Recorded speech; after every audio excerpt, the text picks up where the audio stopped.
ওই যে সেই আপনার প্রাইমারি স্কুলে ভিজিট করতে গিয়েছিল ইন্সপেক্টর, তারপরে প্রাইমারি না হাই স্কুল ভিজিট করতে গেছে, যায়া জিজ্ঞেস করছে ছেলেরা কি পড়ছো? বল ইতিহাস।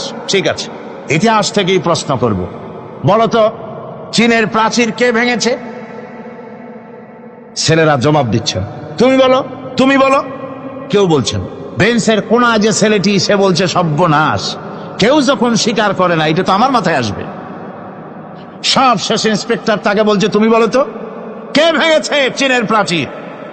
কয় স্যার, গ্রামে আমার দুষ্টমির যথেষ্ট বদনাম আছে, কিন্তু চীনের প্রাচীর ভাঙার মতো দুষ্কর্ম আমি করি নাই। ইন্সপেক্টর খুব রেগে গেলেন, মাস্টারের দিকে তাকালেন, এই বুঝি আপনার ইতিহাস পড়ানো? মাস্টার ইন্সপেক্টরের বিরক্তি ভরা মুখ দেখে বলছেন, স্যার রাগ করবেন না, এসব ছাত্র তো আমার, ওদের অবস্থা তো আমি জানি, আপনি আসছেন ঢাকা থেকে, আপনি জানবেন কি? আমি হলপ করে বলতে পারি আমার ক্লাসের কোন ছাত্র চীনের প্রাচীর ভাঙে নাই। ইন্সপেক্টর রাগ হইয়া চলে গেছে হেডমাস্টারের রুমে, যায় বলছে যে আমি আপনার স্কুলের গ্রান্টকে আমি নাকচ করে দেব, মঞ্জুরি আমি ক্যান্সেল করে দেব। কেন? এই অবস্থা। হেডমাস্টার বলছে স্যার রাগ করবেন না, আপনার জন্য কিছু টাকা পয়সাও রাখছি হাদিয়া, বড় একটা চর্বিযুক্ত খাসিও জবাও করা হয়েছে, পুকুর থেকে রুই মাছ তোলা হয়েছে। তারপরেও আমার ছাত্ররা, টিচাররা বলার পরেও যদি আপনার সন্দেহ হয়ে থাকে যে আমার ছাত্ররাই ভাঙছে, তো ওই আপনি অসন্তুষ্ট হবেন না, রাগ করবেন না স্যার, ওই প্রাচীর ভাঙতে যা খরচ লাগে আমি কিছু খরচ দেবো, তো আপনি রাগ করেন না। এখন চিন্তা করেন, স্কুলের ছাত্র থেকে শুরু করে হেডমাস্টার পর্যন্ত জ্ঞানের বহর। তো বলতেছিলাম, আপনি আমি ওজন স্তরে ফাটল ধরিয়েছি, তার অর্থ এই নয় যে আপনারা গিয়ে ওখানে কুড়াল মারিয়ে ওটারে ভাঙছেন। তাহলে ওটা কি হয়েছে? কোরআনে কারিমে রব্বুল আলামিন বলেন, ওয়ামা আসাবাকুম মিন মুসিবাতিন ফাবিমা কাসাবাত আইদিকুম ওয়া ইয়াফু আন কাসীর। যত বিপদ তোমাদের উপর আরোপিত হয়, সমস্ত বিপদ তোমাদের দুই হাতের কামাই করা। কে বলছেন? আল্লাহ পাক। ওজন স্তরে ফাটল ধরেছে, এটা বিপদ, বিশ্বের সমস্ত মানব সভ্যতা সৃষ্টি জগতের জন্য বিপদ। এই বিপদের জন্য দায়ী পৃথিবীর মানুষ। কিরকম? সেটা হচ্ছে গাড়ির পেছন থেকে যে কালো ধোঁয়া বের হয়, কল কারখানার চিমনি থেকে যে কালো ধোঁয়া বের হয়, এই কালো ধোঁয়াগুলি, তারপরে সমস্ত কেমিক্যাল উইপেন সেগুলি যে টেস্ট করা হয়, তার রিয়াকশন ইত্যাদি, এই কালো ধোঁয়া এবং সমস্ত মারণাস্ত্রগুলি এক্সপেরিমেন্ট করার সমস্ত এই রিয়াকশনগুলি সবগুলি গিয়ে ওই ওজন স্তরে ফাটল ধরিয়ে দিয়েছে। আস্তে করে পাতলা হয়ে এটা ফেটে গিয়েছে, অতি বেগুনি রশ্মি আসা শুরু করেছে। এটাকে বন্ধ করার জন্য বিজ্ঞানীরা আজ মরিয়া হয়ে গিয়েছে। ইনশাআল্লাহ আল্লাহ পাক তার বিজ্ঞানীদের মানুষের মাথায় বুদ্ধি এনে দিবেন, রিপেয়ারও হয়ে যাবে ইনশাআল্লাহ। সবাই বলেন ইনশাআল্লাহ। তাহলে বললাম কেন এ কথাটা? এই জন্য বললাম যে কোরআনে কারীমের মধ্যে আল্লাহ রাব্বুল আলামিন সব কথা বলে দিয়েছেন, কোনো কথা বাদ রাখেন নাই।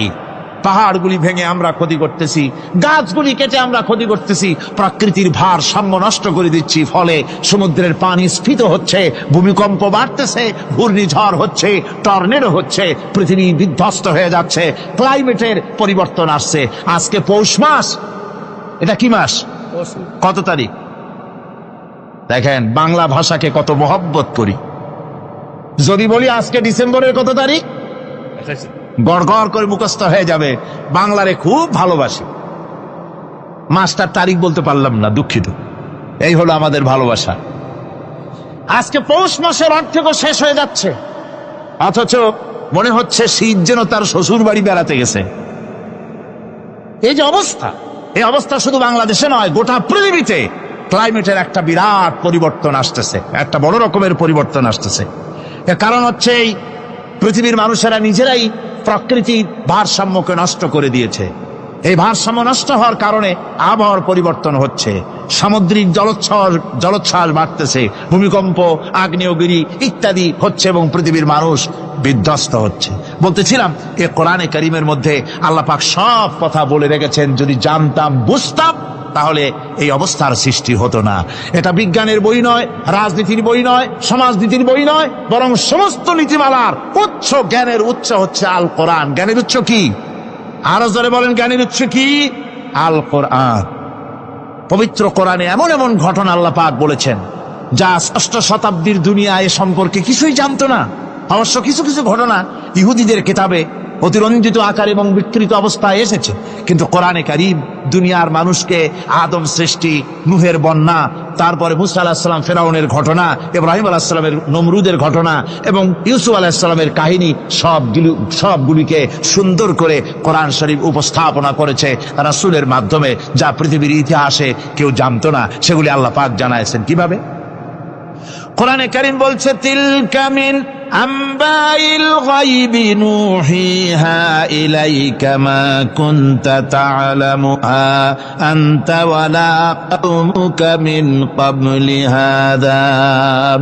এ হলো সব অজ্ঞাত ঘটনা। সমস্ত ঘটনাগুলি আল্লাহ পাক তার হাবিবকে শুনিয়ে বলে দিলেন, সব অজ্ঞাত ঘটনা যা তুমি জানতে না, তোমার কোনো জানা ছিল না, আমি ওহীর মাধ্যমে তোমাকে সব জানাইছি।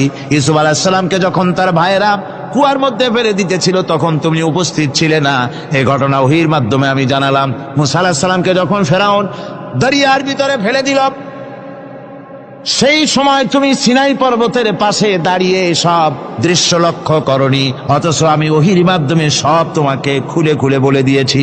আল্লাহ পাক সমস্ত ঘটনাগুলিকে বলে বলে কোরআন শরীফের মধ্যে সব সাজিয়ে দিলেন, বলে দিলেন।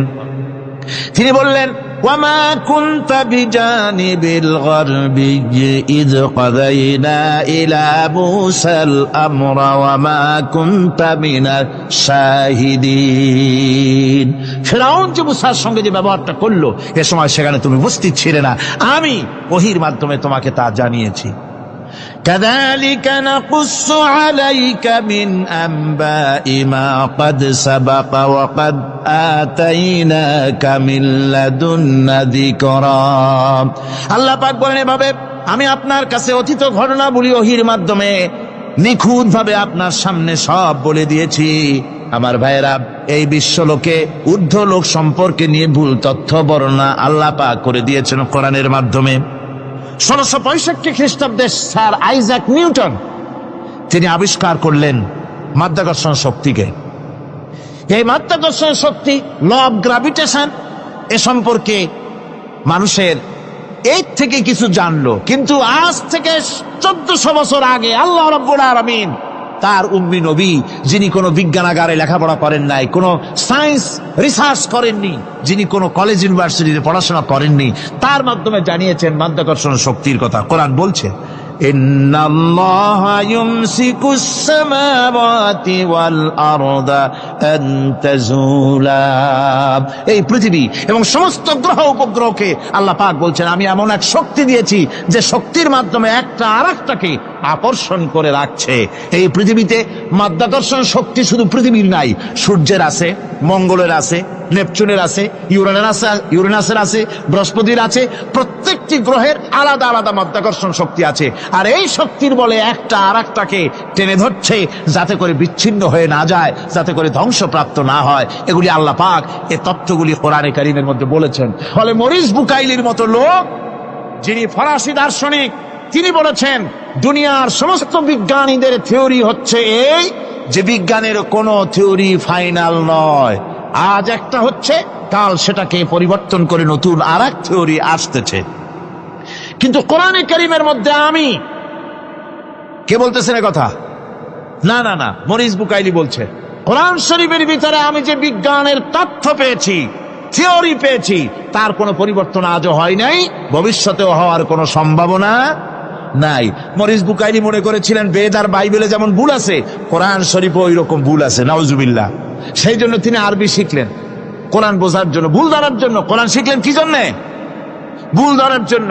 আর এমন শেখা শিখছেন, ওই আরবি শিক্ষা মানে আমাদের দেশের লোকদের মতো আনাকুম জানাকুম শেখে নাই, ভালো করেই শিখছে, ভালো করেই মুখস্থ করেছেন, তার ভালো করে আরবি শিখেছেন, তারপরে কোরআন শরীফ পড়েছেন, তারপরে তিনি এ কোরআন পড়ে তেলাওয়াত করে বুঝে এরপরে তিনি বই লিখেছেন the Bible, the Quran and science. এ বইয়ের মধ্যে তিনি পরিষ্কার লিখেছেন, কোরআন পড়লাম, এর ভিতরে একটা নকতা দেওয়ার, একটা কলমের ফোঁটা দেওয়ার জায়গা কারো নাই। কোরআন নিঃসন্দেহে মহান স্রষ্টা আল্লাহ রাব্বুল আলামিনের মানুষের বানানো কিতাব, এটা হতে পারে না। সুতরাং কোরআন শরীফের মধ্যে আল্লাহ পাক সব কথা বলে দিয়েছেন। বিজ্ঞানের সাথে কিন্তু কোরআনের সংঘর্ষ নাই। অনেকে মনে করে যে বিজ্ঞান আর কোরআন এর মধ্যে বিরাট সংঘর্ষ। না, বিরাট সংঘর্ষ নয়, দুই একটা পয়েন্টে সংঘর্ষ থাকতে পারে। অধিকাংশ ব্যাপারই বিজ্ঞান, আমি মনে করি বিজ্ঞানের আবিষ্কার যত বাড়বে, কোরআন বোঝা মানুষের জন্য তত সহজ হবে। এটা আমার ধারণা, এটা আমার ধারণা।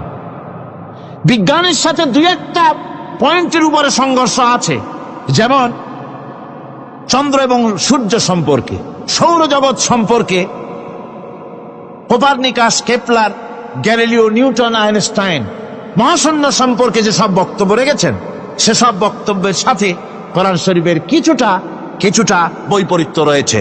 যেমন কেউ বলেছেন সূর্য ঘোরে, পৃথিবী স্থির, কেউ বলে সূর্যের চতুর্দিকে পৃথিবী ঘোরে, কেউ কয় চন্দ্র ঘোরে, কেউ কয় আমরা কি আর বসে থাকি, আমরাও ঘুরি। কিন্তু আসলে ঘোরেটাকে কে ঘোরে, এ ফয়সালা কে দেবে? কে দিবে বলুন তো? হ্যাঁ, ঠিক বলেছেন, আল্লাহই দিবেন, কারণ এগুলি সৃষ্টি করেছেন কে? এবার শুনুন, এই বিতর্কের মীমাংসা আল্লাহ পাক করছেন কোরআনে কারিমে বহু আগে। গ্যালিলিও, কেপলার, কোপারনিকাস এদের বলার অনেক আগে বিশ্বনবী জনাবে মুহাম্মদ রাসূলুল্লাহ সাল্লাল্লাহু আলাইহি ওয়াসাল্লাম তিনি বলে দিয়েছেন, আল্লাহর কথা তিনি বলেছেন, লাশ-শামসু ইয়ামবাগি লাহা আন তুদরিকাল কামারা ওয়ালাল লাইলু সাবিকুন নাহার ওয়া কুল্লুন ফি ফালাকিন ইয়াসবাহুন। প্রবল জ্ঞানী হইবে যাহারা, আপন মনেতে বুঝিবে তাহারা, রাত্রি পারে না আগে যাইবার দিনের স্থান করি অধিকার, চন্দ্র বাঁধে না সূর্যের গায়েতে, সূর্য পারে না চন্দ্রকে ধরিতে, যার যে স্থান বহাল রাখিয়া ভ্রমণ করিছে খোদাকে ডরিয়া। আল্লাহ রাব্বুল আলামিনকে ভয় করে সব ঘুরছে, চাঁদও ঘোরে, সূর্য ঘোরে, মঙ্গল ঘোরে, ইউরেনাস ঘোরে, বৃহস্পতি ঘোরে, পৃথিবীও ঘোরে, সব ঘুরছে তো ঘুরছেই, বন করে ঘুরছে, একটা নির্দিষ্ট কক্ষপথে, আপন আপন কক্ষপথে ঘুরছে, যার ফলে অ্যাক্সিডেন্ট হয় না। সুবহানাল্লাহ, জোরে বলেন সুবহানাল্লাহ। নির্ধারিত কক্ষে ঘুরছে, নির্ধারিত কক্ষে ঘুরছে। এর কক্ষগুলি আল্লাহ পাক ঠিক করে দিয়েছেন, সেই কক্ষে ঘুরতেছে, একে অপরের পথ অতিক্রম করতেছে না। আবার ওই মহাশূন্যের ভেতরে রয়েছে ব্ল্যাক হোল। ব্ল্যাক হোল কি? ব্ল্যাক হোল হচ্ছে একটা বিরাট অন্ধকার গহ্বর, একটা মৃত্যুকূপ। এত বড় বিরাট ব্ল্যাক হোল মহাশূন্যে আছে, বিজ্ঞানীরা হয়রান হয়ে গেছে। তার এত বড় শক্তি, সে শুধু তারা খায় না, কোন তারকা ঘুরতে ঘুরতে যদি তার কাছে এসে যায়, তারাকে খেয়ে ফেলে। কোন আলো যদি কাছে আসে, আলো শুষে নিতে নিতে আলো যার থেকে এসেছে সেটাকেও শেষ করে ফেলে। এ ধরনের একটা দারুণ আকর্ষণী শক্তি তার মধ্যে আল্লাহ সৃষ্টি করেছেন। একটা ব্ল্যাক হোল আছে মহাশূন্যের ভিতরে। সূর্য, চন্দ্র, গ্রহ, নক্ষত্র, যে সূর্য পৃথিবীর চাইতে 13 লক্ষ গুণ বড়, এমন 2 কোটি সূর্য খাইয়া হজম করতে পারে, এত বড় ব্ল্যাক হোল আল্লাহ তৈরি করে রেখেছেন মহাশূন্যের উপরে। রয়েছে মিল্কি ওয়ে, রয়েছে গ্যালাক্সি, অন্তত 10,000 কোটি, 10 সহস্র কোটি তারকা দিয়ে সমৃদ্ধ গ্যালাক্সি মিল্কি ওয়ে, যেটা অন্ধকার রাত্রে, তারকা সজ্জিত রাতে উত্তর দক্ষিণ দিকে টানা একটা পথের মতো দেখা যায়। এটা হচ্ছে গ্যালাক্সি, এইটাকে বলা হয় মিল্কি ওয়ে। এটা হচ্ছে ছায়াপথ। অসংখ্য তারকা এর মধ্যে রয়েছে। কত বড় বড় তারকা, অনেক দূরে। তাই আমরা দেখি বিন্দু বিন্দু, আসলে কি বিন্দু না। কত বড় জানেন? বিজ্ঞানীরা বলেছেন দৈত্যের মতো বিরাট বিরাট তারকা আছে, যে সূর্য পৃথিবীর চাইতে 13 লক্ষ গুণ বড়। এরকমের সূর্যের অন্তত 3 কোটি সূর্য খাইয়া হজম করতে পারে, এরকম অসংখ্য তারকা মিল্কি ওয়ের ভিতরে আল্লাহ সৃষ্টি করেছেন। সুবহানাল্লাহ বিহামদিহি, সুবহানাল্লাহ। আর মানুষ লাফায়, 4 আঙ্গুল মানুষ খালি লাফ দেয়, মোষ কতগুলো রাখিয়া আনন্দে লাফা। কি শক্তি তোমার! মহাশূন্যের তুলনায় এই পৃথিবীর অবস্থান কি জানেন? এই জন্য যত বেশি পড়াশোনা করবেন মাথা নত হয়ে যাবে। কমিউনিস্ট হয় ছাগলেরা, বুদ্ধিমান কোনোদিন কমিউনিস্ট হয় না। কারা কমিউনিস্ট হয়? ছাগলগুলি, যাদের আকল নাই, তাদের জ্ঞান নাই, বুদ্ধি নাই, ওরাই কমিউনিস্ট হয়। কোন চিন্তাবিদ, কোন বিজ্ঞানী কমিউনিস্ট হয় না। মাথা নত হয়ে যায়, আল্লাহর এই সৃষ্টি দেখে পাগল হয়ে যায়। নিঃসন্দেহে আল্লাহ আছেন, নইলে পরে এগুলি হয় কি করে? আমি চিন্তা করে পাই না কমিউনিস্ট হয় কেমনে, কতখানি পাগল হইলে হয়। ছোট্ট একটা রুমাল দেখলে মনে করি কোন তাঁতি এটারে বানাইছে, একটা এই কি জানি কয় মাইক দেখলে মনে করি কেউ এটাকে বানাইছে, টেবিল দেখলে মনে করি কেউ বানাইছে, ফ্রিজ দেখলে মনে করি বানাইছে কেউ, একটা সুই দেখলে মনে করি কেউ এটাকে বানাইছে। আর এই বিশাল পৃথিবী, ওই বিশাল আকাশ, কমিউনিস্টরা কয় এমনি এমনি হয়েছে। আমার বন্ধুগণ, মাথা নত হয়ে আসবে চিন্তা করলে কি বিশাল সৃষ্টি আল্লাহ পাকের। এই ছায়াপথ, এই গ্যালাক্সি, এর তুলনায় পৃথিবীর অবস্থান কোথায়? পৃথিবীর অবস্থানটা হচ্ছে, আমার হাতে এটি একটি কলম। এই কলমটা কাগজের উপরে আমি যদি এই নিপটা রাখি, কাগজের ভিতরে নিপে যতটুকুন জায়গা টাচ করবে, মহাশূন্য গ্যালাক্সি মিল্কি ওয়ে, আল্লাহর ওই মহাশূন্যের তুলনায় পৃথিবীর অবস্থান একটা কলমের নিপে যতটুকুন জায়গা নেয় এর থেকে বেশি নয়। এই যদি হয় পৃথিবী, তাহলে সেই পৃথিবীর মানুষ আপনি, আপনি কতটুকুন? সলিমুদ্দি বসিরুদ্দি খালি লাফা। আমার বন্ধুগণ, লাভ কি? লাভের চোটে বলে হ্যান করেঙ্গে ত্যান করেঙ্গে, লাঠি কে আন্দার মুগুর ভরেঙ্গে। কয়দিন পর শোনা যায় শীত হয়ে পড়ছে, কিছু নাই। সুতরাং আল্লাহ পাকের অসীম সৃষ্টি জগৎ, এর সঙ্গে বিজ্ঞানের সংঘর্ষ কম, দুই একটা পয়েন্টে আছে। বাকি সবগুলিতে বিজ্ঞানের আবিষ্কার যত বাড়তেছে, আল্লাহরে চেনা, সৃষ্টি জগৎকে জানা মানুষের জন্য তত সহজ হচ্ছে। আর রহমান আল্লামাল কোরআন, কোরআন শিখিয়েছেন আমাদেরকে রহমান, এমন নিয়ামত দিয়েছেন যার মধ্যে সব আছে। মানুষ সৃষ্টির ব্যাপারে, মানব সৃষ্টির ব্যাপারে নির্ভুল তথ্য যদি পেতে হয়, তাহলে কার কাছে যাব? জোরে কন। আল্লাহর কাছে যেতে হবে। আর আল্লাহর কাছে না যাইয়া মানব সৃষ্টির রহস্য যদি জানতে যাই ডারউইনের কাছে, তাহলে আপনার মামু হবে সুন্দরবনের বান্দরেরা। ঠিক কিনা? বান্দরেরা হবে মামু, শিম্পাঞ্জি ওরাং ওটাং হবে আপনার নানা আর দাদা। তার কারণ ডারউইন সাহেব বলেছেন, মানুষ এর পূর্বপুরুষ হলো বাঁদর, শিম্পাঞ্জি, ওরাং ওটাং। এটা হলো তার থিওরি অফ ইভলিউশন। এই বিবর্তনবাদের থিওরি পেশ করতে গিয়ে তিনি বলেছেন, মানুষ হলো বান্দরের জাত। আরে বেটা, তুই বান্দরের জাত। নিজের লেজ কাটিয়া সকলের লেজ কাটা আরম্ভ করতে যাচ্ছে। কি পাগলের পাগল, মানুষ হয়েছে বান্দরের জাত। আশ্চর্য কথা। কেমনে কইলে?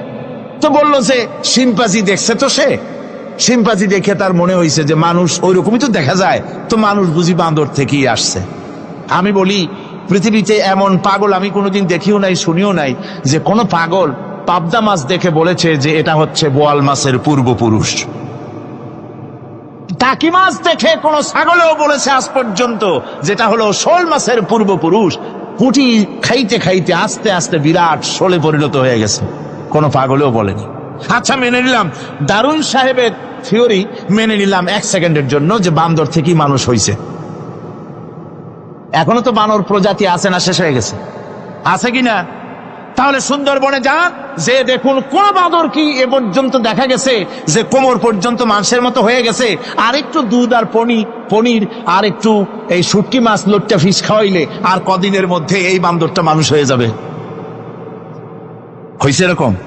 বাঁদরের 12 আনা মানুষ হয়ে গেছে, 14 আনা মানুষ হয়ে গেছে, আর অল্প একটু বাকি। এরকম দেখা গেছে কোথাও? দেখা যায়নি। এগুলি পাগলামি কথা, পাগলামি কথা। মানুষ বানর থেকে আসেনি, মানুষ ওরাং ওটাং থেকে আসেনি, মানুষ শিম্পাঞ্জি থেকে আসেনি। মানুষ এসছে কোত্থেকে?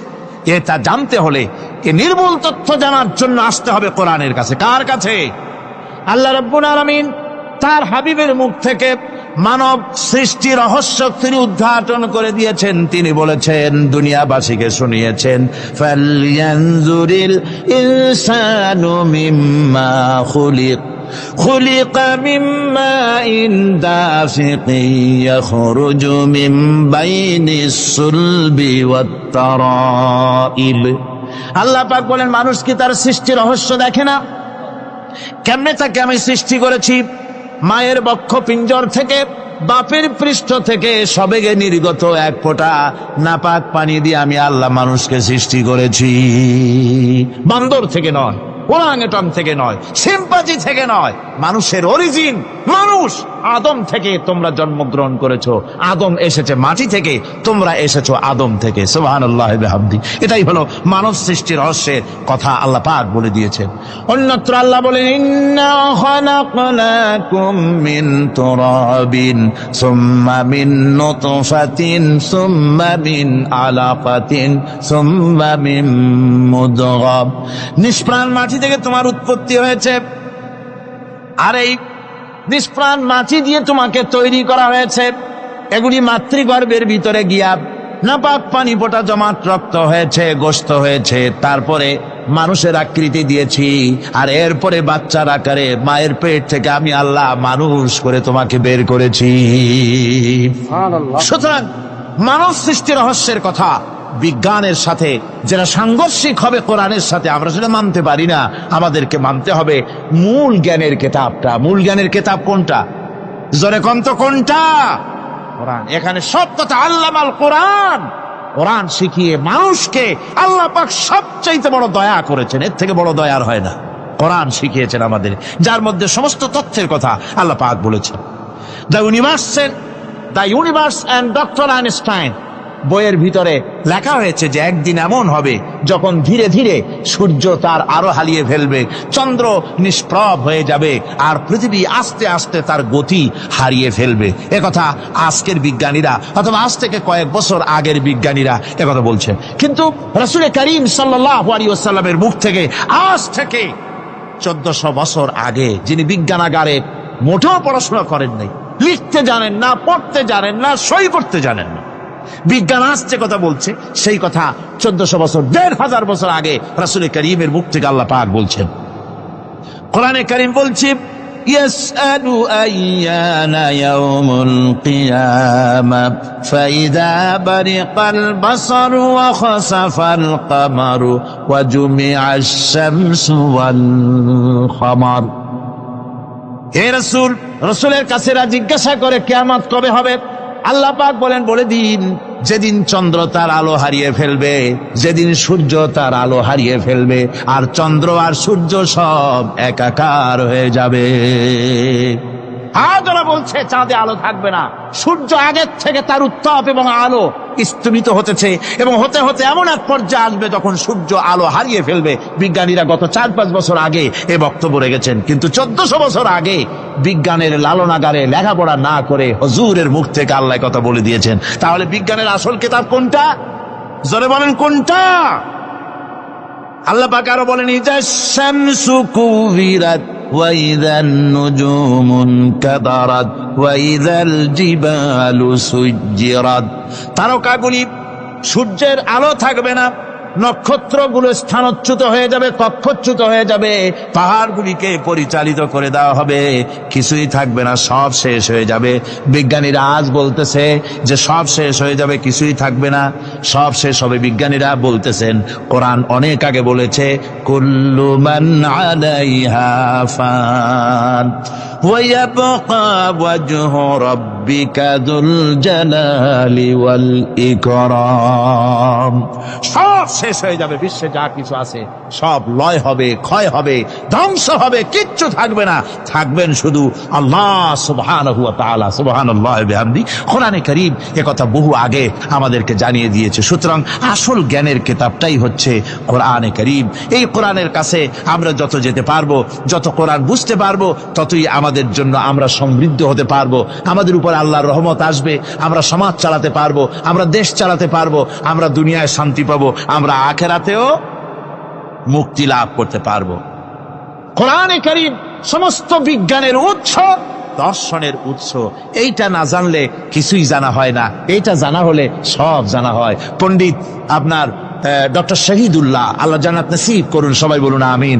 তিনি বলতেন, বড় বড় সেমিনারে গিয়ে বলতেন তিনি, যে আপনারা যারা বক্তব্য রাখতে এসেছেন, জনগণকে বলছি না, যারা বক্তব্য রাখতে এসেছেন, MA পাস করেছেন, ডিগ্রি করেছেন, PhD করেছেন, এভারসিএস করেছেন, বহু কিছু ডিগ্রি আপনারা লাভ করেছেন, নামের আগে 6 হাত লম্বা ডিগ্রি আপনারা লাগাইছেন, আপনারা পণ্ডিত ঠিকই, কিন্তু এই কোরআন শরীফের জ্ঞান যদি আপনাদের না থাকে, আপনারা পণ্ডিত, তবে আপনারা মূর্খ পণ্ডিত। কি পণ্ডিত? কি পণ্ডিত? মূর্খ পণ্ডিত। ওরা বলে যে মৌলবীরা জানে কি, মৌলবীরা জানে কি? আরে ভাই, মৌলবীদের কাছে তো আসল জ্ঞান আছে, সুবহানাল্লাহ বিহামদি, এখানে সবটা আছে। আপনারা এখানে আসেন, এটা বিশ্বাস করলে আপনি সবটা পেয়ে যাবেন। কোরআন বিশ্বাস করতে পারলে, কোরআন জানতে পারলে আপনি সব জানবেন। কোরআনে কারীমের মধ্যে আল্লাহ পাক কত কথা বলেছেন, এর মধ্যে আছে আল্লাহ পাক বলেছেন, আফালা ইয়ানজুরুনা ইলাল ইবিলি কাইফা খুলিকাত। এই যে আমি উটগুলারে বানাইছি, কেমনে বানাইলাম তোমরা কি দেখছো? উট কেমনে বানিয়েছি? মুফাসসিরিনে কেরাম এর উপরে অনেক আলোচনা করেছেন। তারা বলেছেন যে উট মরুভূমির জাহাজ, তারপরে উটের পিঠে একটা চুট আছে, কোন কোন উটের পিঠে 2টা চুট আছে, মাঝখানে বসে একটারে হেলান দিয়ে আর একটা ধরে বসা যায়। আমি দেখছি 2টা চুটওয়ালা উট, আফ্রিকান উট আমি দেখেছি, যে চুট সুবহানাল্লাহ, দেখলে অবাক হয়ে যেতে হয় যে আল্লাহর কি কুদরত। উটের পৃষ্ঠে 2টা চুট, মাঝখানে আপনি বসবেন, পিছনেরটা একটা সোফা সেটের মতো, পিছনে হেলান দিলে, আর সামনে যখন সে মরাল সম চড়াই উত্তরাই পথ দিয়ে নামা ওঠা করবে, তখন আপনি যেন পড়ে না যান সেজন্য সামনেরটা বুকের সাথে জড়ায় ধরবেন। এরপরে কি সৃষ্টি আল্লাহর, সুবহানাল্লাহ বিহামদিহি। জিরাফগুলি দেখুন, জিরাফগুলি তার মাথা কত বড় উঁচা। লন্ডন জুতে জিরাফ দেখলাম, সে জিরাফের দেহ থেকে তার মাথাটা 22 ফিট উঁচা। মানে সে যদি নিচে দাঁড়ায়, 3 তলা বিল্ডিং এর ছাদের উপরে নাস্তা দিলে তো নিচে দাঁড়ায় খাইতে পারে, এই অবস্থা। সেই জিরাফে পানি খাবে কেমনে? মাথা হলো অত উঁচায়, পিছনের ঠ্যাং 2টা খাটো, সামনের ঠ্যাং 2টো উঁচা, এখন পানি খাবে কেমনে? ওই মাথা নামাইতে গেলে ঠ্যাং তো অনেক উঁচা। আল্লাহ পাক এমন সুন্দর ব্যবস্থা করলেন, সামনের 2টা ঠ্যাং এভাবে সরায় দেওয়ার মতো। ও যখনই পানি খায় দেখলাম 2টা ঠ্যাং অনেক ছাড়ায় দেয়, 2 দিকে ঠ্যাং চলে যায়, তখন মাথাটা সহজে নিচে নামায় আসে, পানি খাইতে পারে। এই সুযোগগুলি আল্লাহ সুবহানাহু ওয়া তাআলা তিনি করে দিয়েছেন। ওমা কুন্না আনিল খালকি গাফিলিন, আমি আমার সৃষ্টি জগৎ সম্পর্কে অমনোযোগী নহি। সুবহানাল্লাহ বিহামদিহি। ভল্লুকগুলি কি বিরাট বিরাট একটা ভল্লুক, শ্বেত ভল্লুক দেখেছি, কৃষ্ণ ভল্লুক দেখেছি, সে মনে হয় যেন পায়ের তলায় হাফসুল করা, ঠিক জুতা পায়ের তলাটা তেমন দেখা যায়, ওই রকমের তলাটা, গায়ে একেবারে পশম। লোক ওই বরফের দেশে থাকতো, সে শীত কষ্ট না পায়, সেই জন্য আল্লাহ একটা কম্বল ওর গায়ে জড়াই দিয়েছে, অটোমেটিক কম্বল। সুবহানাল্লাহ বিহামদিহি। তো উট, আল্লাহ বলছেন উট কেমনে বানাইছি দেখছো? আফালা ইয়ানজুরুনা ইলাল ইবিলি কাইফা খুলিকাত, উট বানালাম কেমনে দেখেছিস? মানুষ অবাক হলো, আল্লাহ এত কথা ছুঁয়া উটের কথা বলছেন, কারণ নানান রকম মানুষ বলল।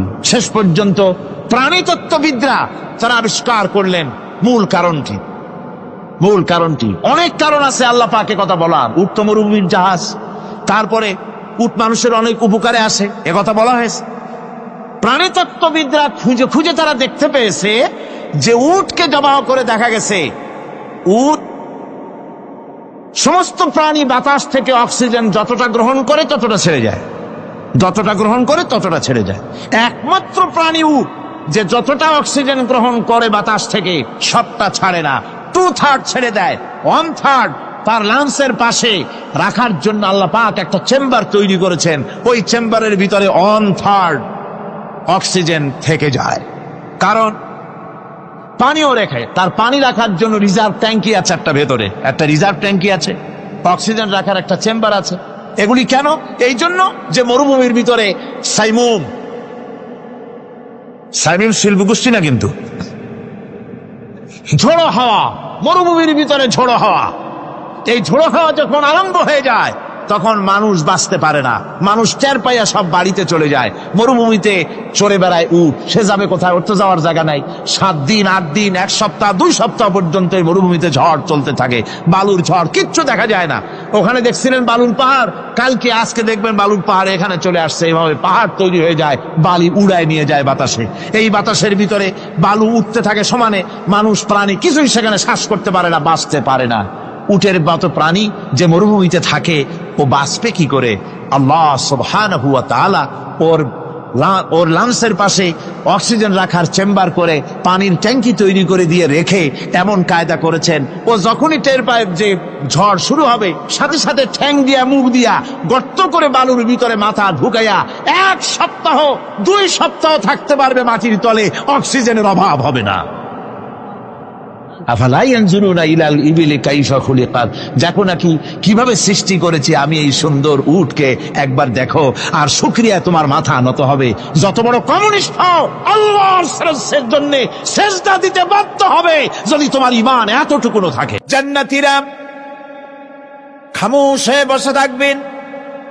বিশ্বনবী মুহাম্মদ রাসূলুল্লাহ সাল্লাল্লাহু আলাইহি ওয়াসাল্লাম তখন বলবেন, হায় আল্লাহ রাব্বুল আলামিন, জান্নাতীরা আমার উম্মতেরা, তারা বুঝতেই পারে নাই তোমার কাছে যা বেশি আছে সেটা তারা বুঝতে পারে নাই।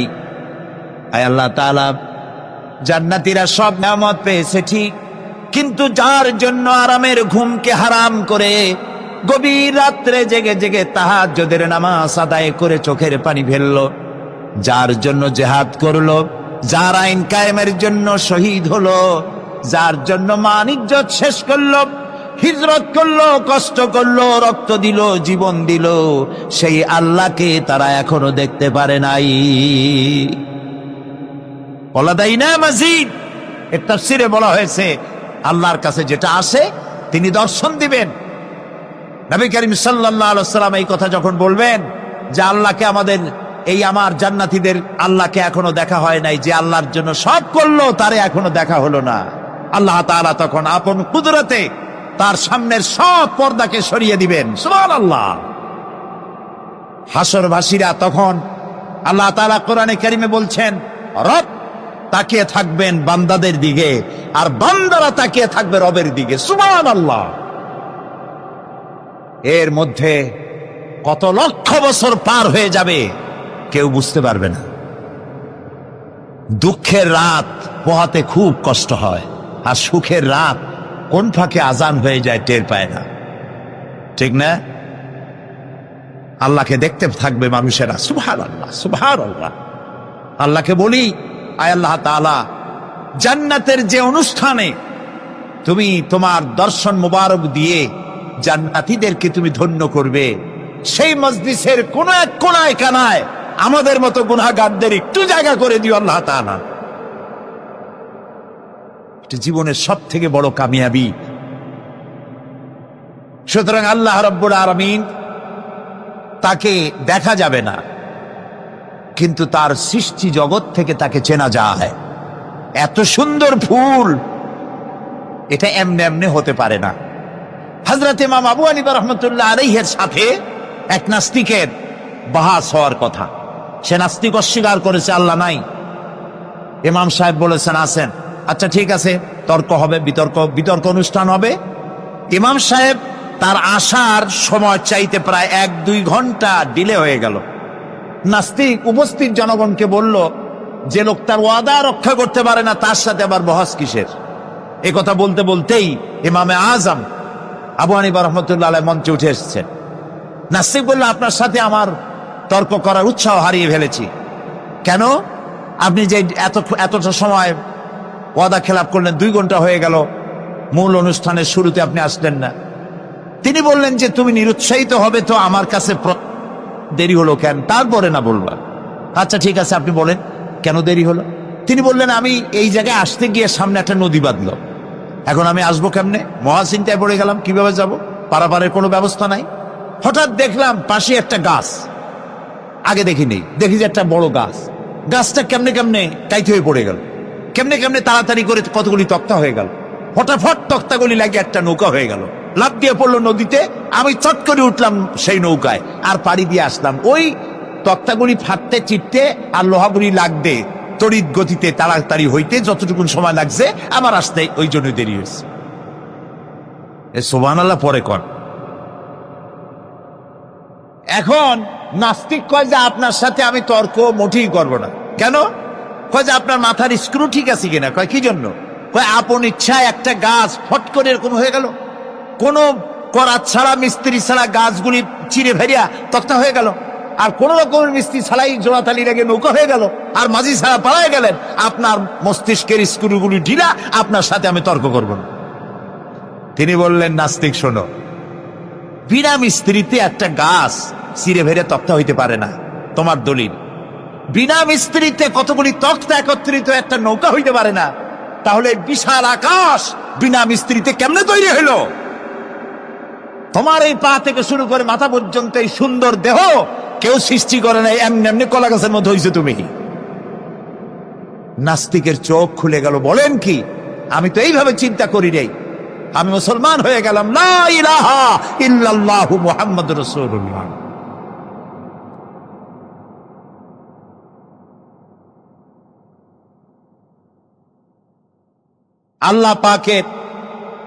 আল্লাহ পাকের অস্তিত্বকে বোঝার জন্য তার সৃষ্টি জগৎ যথেষ্ট। সুবহানাল্লাহ বলেন। শুধুমাত্র কপাল পোড়া ওরাই আল্লাহরে চেনে না। লক্ষ্য করুন, আপনার আমার পা থেকে শুরু করে মাথা পর্যন্ত কি সুন্দর বিন্যস্ত করেছেন আল্লাহ তাআলা। সুবহানাল্লাহ। আল্লাহ তাআলা বলেছেন, দেখো, আফালা ইয়ানজুরুনা ইলাল ইবিলি কাইফা খুলিকাত। তোমরা কি দেখো না যে আমি উটকে বানাইছি কেমনে? আল্লাহর আদাত মোবারক, আল্লাহর সিস্টেম, আল্লাহর কুদরত হচ্ছে এই লাঠি দিয়া পিটাইয়া মানুষকে হেদায়েত করার কোন অভিলাষ, কোন ইচ্ছে আল্লাহর নাই। সুবহানাল্লাহ বলেন। আল্লাহ রাসূলকে বলেছেন, ইন্নামা আনতা মুযাক্কিরুন লাস্তা আলাইহিম বিমুসাইতির। হে নবী, আমি আপনাকে উপদেশক করে পাঠিয়েছি পৃথিবীতে, লাঠি মারার জন্য দারোগা করে বাড়াই নাই। সুবহানাল্লাহ। আপনি আল্লাহরে মানবেন না, আল্লাহ একটা ফেরেশতা পাঠাই দেবে পিটাই আর গর্দানের চামড়া উঠাইবেন না। আল্লাহ বলেন যে দেখো, যুক্তি প্রমাণের মাধ্যমে তুমি আল্লাহকে চিনতে শেখো। নিজের দিকে তাকাও। আচ্ছা, তোমরা উট দেখো নাই? কে বলতেছেন? আল্লাহ বলছেন, উট দেখো নাই? আফালা ইয়ানজুরুনা ইলাল ইবিলি কাইফা খুলিকাত ওয়া ইলাস সামায়ে কাইফা রুফিআত। ওই বিশাল আকাশ। আচ্ছা দেখেন তো, এই যে প্যান্ডেলটা, আমাদের দৃষ্টিতে প্যান্ডেলটা বড়, কিন্তু আকাশের দৃষ্টিতে এটা কি? কিছুই না। এই প্যান্ডেলটুকুন তৈরি করতে কয়শো বাঁশ লাগছে, দেখছেন তাকাইয়া? আচ্ছা, এবার আকাশটার দিকে তাকা, কয়টা খুঁটি আছে? আল্লাহ তাআলা বলছেন, আনতুম আশাদ্দু খালকান আমিস সামাউ বানাহা। তোমারে বানানো কঠিন না ওই বিশাল আকাশটা বানানো কঠিন? তো অত বড় আকাশটাই তো আমি বানাইছি। কে বলতেছেন? আল্লাহ তাআলা। আল্লাহ বলছেন, আফালা ইয়ানজুরুনা ইলাল ইবিলি কাইফা খুলিকাত। উট বানাইছি কেমনে দেখো নাই? এইটা নিয়ে মুফাসসিরিনে কেরাম অনেক তাফসীর করেছেন। কেউ বলেছেন আল্লাহ তাআলা এই জন্য এটা বলেছেন যে উটের দুইটা হাঁটু। সমস্ত প্রাণীর হাঁটু কয়টা? কয় দুইটা। আপনার কি দুইটা হাঁটু? একটু বুঝে শুনে জবাব দেন। আমাদের হাঁটু কয়টা? গরুর কয়টা? হাতির কয়টা? সব প্রাণীর হাঁটু একটা, উটের হাঁটু দুইটা। তারপর উট মরুভূমিতে থাকে, মরুভূমির জাহাজ, অনেক কথা অনেকে বলেছে। কিন্তু একজন চিকিৎসা বিজ্ঞানী কোরআনে কারীমের এই আয়াত পড়ে তিনি চিন্তা করলেন, আল্লাহ উটের কথা কইলেন কেন? যে কেমনে বানাইছি দেখো নাই, নিশ্চয় ওর মধ্যে কিছু আছে। সে উটকে চেরাফারা করলো, উটকে অপারেশন করে, সার্জিক্যাল অপারেশন করে তারপরে তিনি আবিষ্কার করলেন। শুনুন কি আবিষ্কার করলেন তিনি আবিষ্কার করলেন, পৃথিবীর সমস্ত মানুষেরা, সমস্ত প্রাণী জগৎ পানি পান করে আর সবটা পেশাব করে বের করে দেয়। উট একমাত্র প্রাণী পানি পান করার পর সবটা খাইয়া হজম করে না। তার লাঞ্চের কাছে আলাদা একটা চেম্বার আছে, ওই চেম্বারে কিছুটা পানি সেখানে সে রিজার্ভ রাখে। গেল এক নম্বর। দুই নম্বরে পাওয়া গেল অক্সিজেন। প্রাণী জগৎ বাতাস থেকে অক্সিজেন গ্রহণ করে আর কার্বন ডাই অক্সাইড করে এটাকে বের করে দেয়। উট একমাত্র প্রাণী অক্সিজেন যতটা গ্রহণ করে ততটা ছেড়ে দেয় না, ওর থেকে কিছুটা জমা করে রাখার জন্য তার বুকের মধ্যে একটা জায়গা আল্লাহ একটা চেম্বার তৈরি করেছেন, ওখানে অক্সিজেন জমা থাকে, একদিকে পানি আর একদিকে অক্সিজেন শ্বাস প্রশ্বাসের জন্য। কারণ কি? কারণ হলো মরুভূমিতে বালুর ঝড় হয়, যাকে আরবিতে বলা হয় সাইমুম, বালুর ঝড়। এই ঝড় যখন শুরু হয় তখন একটানা ঝড় চলতে থাকে 2 দিন 3 দিন 1 সপ্তাহ চলতে থাকে। মানুষেরা টের পেয়ে যার যার আশ্রয় গ্রহণ করে।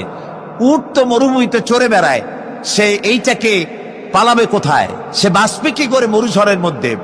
বালির ঝড়, বৃষ্টির মতো বালি পড়ে গাড়ি ডুবে যায়, পাহাড় ডুবে যায়, এই অবস্থা হয়ে যায়। উট বাঁচবে কি করে?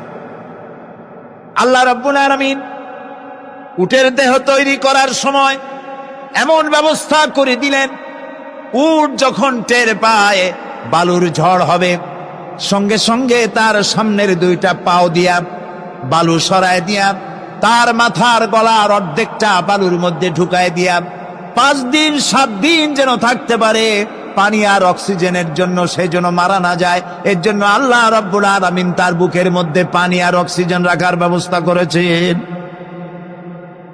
আফালা ইয়ানজুরুনা ইলাল ইবিলি কাইফা খুলিকাত, কেমনে উট বানাইছি দেখো নাই? সুবহানাল্লাহ বলে। আল্লাহ রাব্বুল আলামিন তার এই বিশাল সৃষ্টি, আকাশ জমিন, গাছপালা, তরু লতা, কীট পতঙ্গ, সাগর নগর সব তৈরি করে তারপরে আল্লাহ তাআলা বলছেন, এবার তাকাও আমার আকাশের দিকে, তাকাও আমার জমিনের দিকে। আল্লাযী খালাকা সাবআ সামাওয়াতিন তিবাকা মা তারা ফি খালকির রহমানি মিন তাফাউত। তাকাও আমার আকাশের দিকে, তাকাও আমার জমিনের দিকে। আল্লাহ তাআলা বলছেন, দেখো কোনো ভুল আছে নাকি? হাল তারা মিন ফুতুর, কোন ভুল দেখতে পাও? কে জিজ্ঞেস করছেন? তাকাও আকাশের দিকে, দেখো জমিনের দিকে, দেখো হাল তারা মিন ফুতুর, কোন ভুল দেখতে পাও? আল্লাহ তাআলা বলেন, বারবার তাকাও, বারবার তাকাও। এভাবে বারবার দেখতে দেখতে তোমার চক্ষু কাতর হয়ে তোমার নিজের দিকে ফিরে আসবে। আমার সৃষ্টি নৈপুণ্যতার ভেতরে কোনো ভুল খুঁজে পাবে না। পা থেকে শুরু করে মাথা পর্যন্ত আমরা একটু খেয়াল করি তো, আমাদের পায়ের তালুর চামড়া যেরকম, পায়ের পিঠের চামড়া কি ওরকম?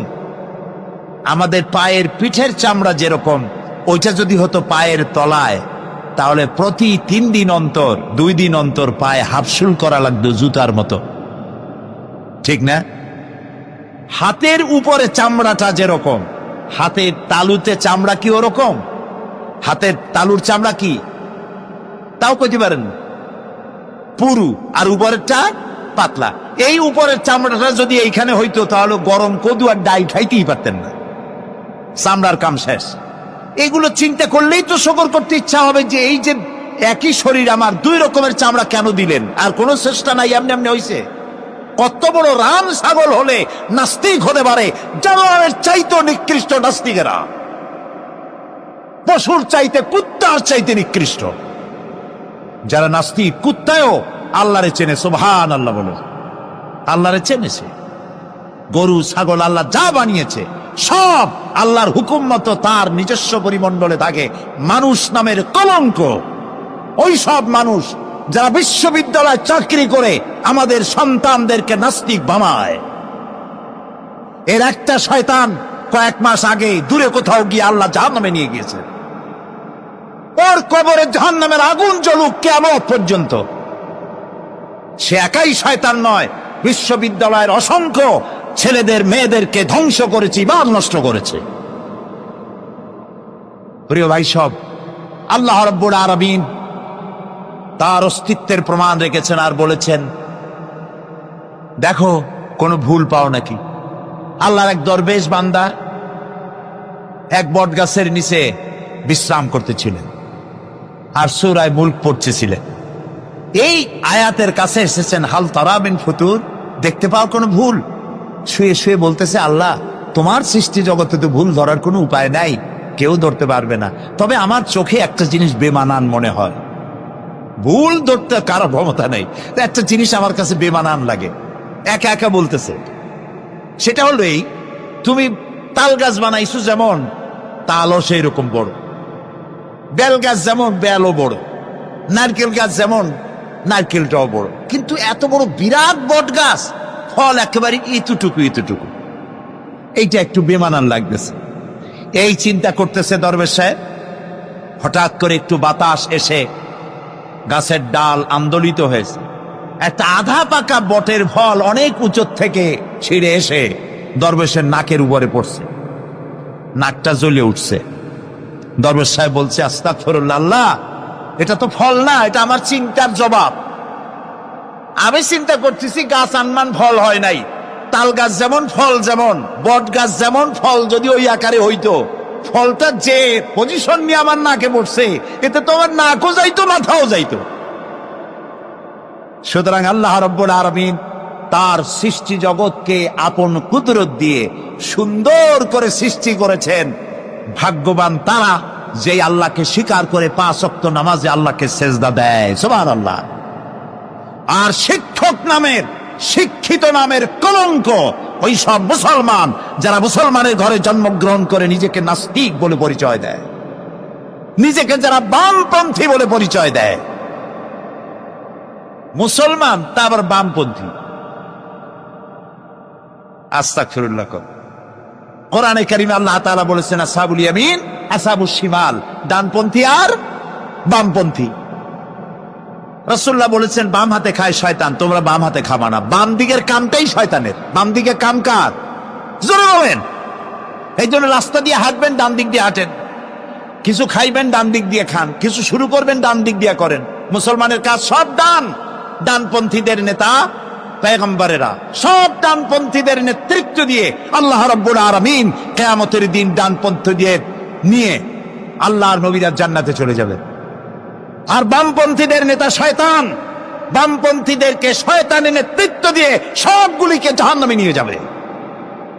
এই জন্য দেখবেন বামপন্থীদের যত নেতা আছে, একটা নেতাও মসজিদে যায় না, নামাজ পড়ে না। প্রিয় ভাই, সব কপাল পোড়া না হলে কোন মুসলমানের সন্তান বামপন্থী আন্দোলন করতে পারে না। হতভাগ্য, নিকৃষ্ট, জঘন্য। আল্লাহ এদেরকে হেদায়েত করুন, বলেন আমিন। জোরে বলেন আমিন। ওরা নামাজে নাই, রোজায় নাই, আল্লাহ নাই, রসুলে নাই, পরকালে নাই, মক্কায় নাই, মদিনায় নাই, ঠিক কিনা? আল্লাহ হেদায়েত নসিব করুন, বলেন আমিন। তাহলে 3টি পুঁজির কথা বলেছিলাম। তার মধ্যে প্রথম পুঁজি হলো আল্লাহর কি বিশ্বাস করতে দেখি? অস্তিত্বকে বিশ্বাস করা। এই অস্তিত্বের উপরে আমি আর আলোচনা করতে চাই না। আমরা বিশ্বাস করি আল্লাহ আছেন, ঠিক না? আচ্ছা, এবার প্রশ্ন করি, আল্লাহ আছেন, কোথায় আছেন?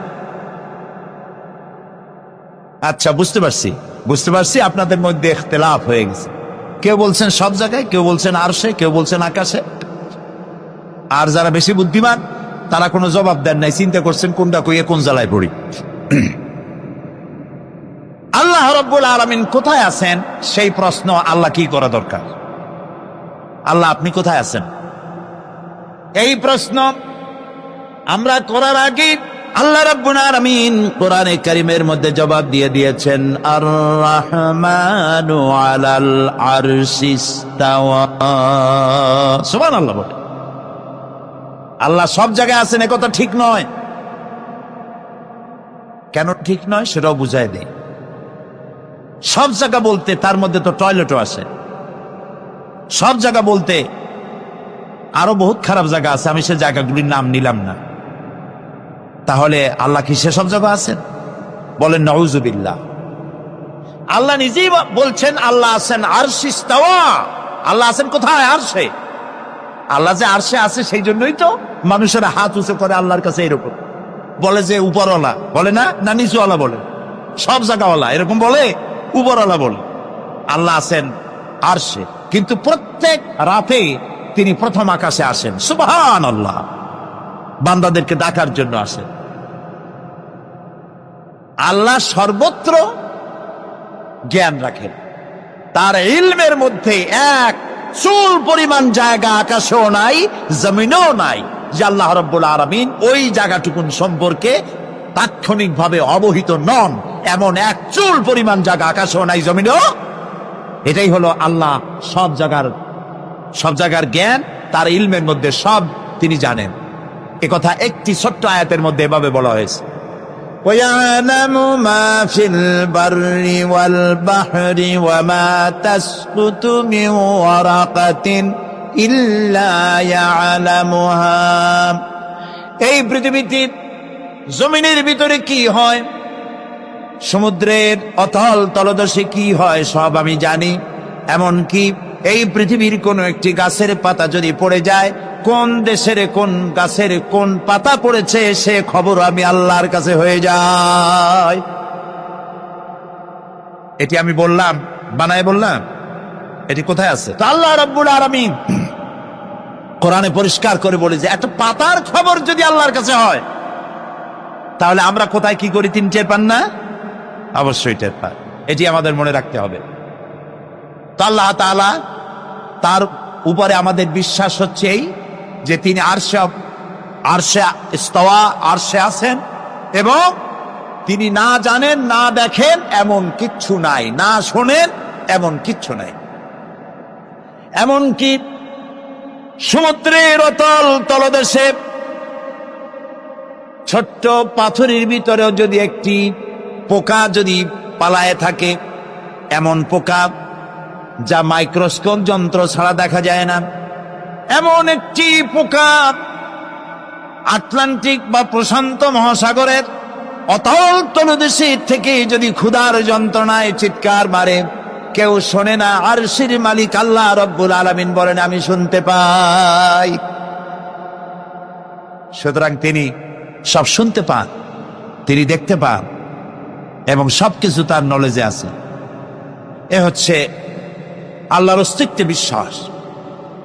2 নম্বরে আল্লাহর সিফাতে বিশ্বাস। 2 নম্বরে কি বলেন? সিফাত মানে কি? গুণ। বলেন কি? গুণাবলীতে বিশ্বাস। আল্লাহর নাম আল্লাহ, বলেন তো। আল্লাহ নয় কিন্তু, আল্লাহ হচ্ছে অশুদ্ধ, শুদ্ধ হচ্ছে আল্লাহ। বলার সময় মুখটা গোল হয়ে যাবে। বলেন তো, সবাই উচ্চারণ করেন আল্লাহ, আবার বলেন আল্লাহ, আবার বলেন আল্লাহ। সুবহানাল্লাহ, কি মধুর নাম, কি মজার নাম। কোন বান্দা যদি অন্তরের অন্তঃস্থল থেকে একবার যদি বলে আল্লাহ, আল্লাহ রব্বুল আলামিন 70 বার সাড়া দিয়ে জিজ্ঞেস করেন বান্দা কি চাও আমি শুনছি। আল্লাহ হচ্ছে ইসমে জাত, আর সিফাতি নাম হচ্ছে বাকি 98টা নাম।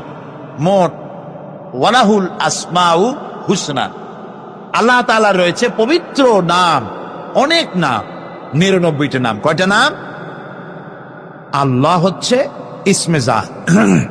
এই যে আমরা অনেক সময় খোদা বলি, খোদার কসম, খোদার কিরা, খোদা হাফেজ বলি না আমরা? এই খোদা শব্দ যতটা সম্ভব এই শব্দ উচ্চারণ থেকে বিরত থাকা উচিত, কারণ আল্লাহর 99 নামের মধ্যে খোদা বলে কোনো শব্দ নাই। কেউ যদি 10 লক্ষ বার খোদা বলে, একবার আল্লাহ বলার সমান হবে না, হবে না। কেমন খোদা বলে আল্লাহ নিজের নামকে পরিচিত করেন নাই। আল্লাহর নাম হচ্ছে আল্লাহ, আল্লাহর নাম কি? আর বাকি হলো গুণবাচক নাম। তিনি রব, তিনি রাজ্জাক, তিনি ওয়াদুদ, তিনি জব্বার, তিনি কাহ্হার, তিনি রহমান, তিনি রহিম। এরকম আছে না নাম? সব গুণবাচক নাম। এই আল্লাহকে বিশ্বাস করতে হবে। 1 নম্বরে তার অস্তিত্ব, তিনি আছেন। 2 নম্বরে গুণ সহকারে বিশ্বাস করতে হবে। আমরা পানিকে বিশ্বাস করি সে চুবাইয়া ডুবাইয়া মারতে পারে, এই হিসাবে বিশ্বাস করি, ঠিক না? আগুনকে বিশ্বাস করি সে পোড়ায় মারতে পারে। সাপকে বিশ্বাস করি সে দংশন করলে আমি মরে যেতে পারি, ঠিক কিনা? এইভাবে প্রত্যেকটা জিনিসের গুণ সহকারে তাকে বিশ্বাস করতে হয়।